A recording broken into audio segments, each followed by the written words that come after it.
Hi friends, ഇന്ന് നമ്മൾ പെരുന്നാൾ ട്രിപ്പായിട്ട് ജബൽ ഹഫീത്ത് കാട്ട പോണത്. അവിടെ എത്തിയപ്പോൾ തന്നെ നമ്മൾ വിട്ടു വയസ്സ് കണ്ടില്ല നിരന്ന് നിൽക്കുന്ന വണ്ടികൾ. നമ്മൾ കൂടെ മാമാരൊക്കെ ഉണ്ട്. നമ്മൾ കുറച്ച് റിലേറ്റീവ്സിൻ്റെ അടുത്ത് പോയിട്ടാണ് ഇങ്ങോട്ടേക്ക് വന്നത്. പിന്നെ നമ്മൾ കിട്ടിയ 2 വ്യൂ പോയിന്റിൽ പോയിട്ട് അവിടുത്തെ കാഴ്ചകളൊക്കെ കണ്ടു വയസ്സ്. ഇത് നമുക്കൊരു കാര്യം മനസ്സിലായി. UAE ഹോളിഡേയ്സിലൊക്കെ ഈ വൈക്ക് വരാത്തതാണ് നല്ലത് ഗൈസ്.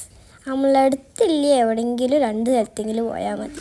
നമുക്ക് ടോപ്പത്തെ വ്യൂ കാണാൻ കഴിഞ്ഞില്ല ഗൈസ്. അപ്പോൾ തൽക്കാലം നമ്മൾ ഇവിടുത്തെ വ്യൂ കണ്ടിട്ട് അവിടെ നിന്ന് കുറച്ചാൾക്കാർ അവിടെ പാട്ടൊക്കെ ഇട്ട് ഡാൻസ് കളിക്കണ്ടേന്. അതൊക്കെ കുറച്ച് നേരം അവിടെ നോക്കിന്ന്. പിന്നെ നമ്മൾ കുറച്ച് ഫോട്ടോ ഒക്കെ എടുത്ത്. അമ്പിളിമാമനെ പൊടിക്കണ ഫോട്ടോ എടുക്കാൻ ഞാൻ കുറേ നോക്കി, പക്ഷെ കിട്ടിയില്ല ഗൈസ്. അമ്പിളിമാമ ഞാൻ പറഞ്ഞ സ്ഥലത്തൊന്നും നിന്നില്ല. തൽക്കാലം നമ്മൾ ആ വ്യൂ ഒക്കെ കണ്ട് നമ്മൾ തിരിച്ച് വീട്ടിൽ പോയി. അപ്പോൾ എത്രയുള്ള ടാറ്റ ബൈ ബൈ ചെയ്യൂ. അപ്പോൾ എല്ലാവരും ലൈക്ക് ചെയ്യണേ, സബ്സ്ക്രൈബ് ചെയ്യാൻ മറക്കല്ലേ.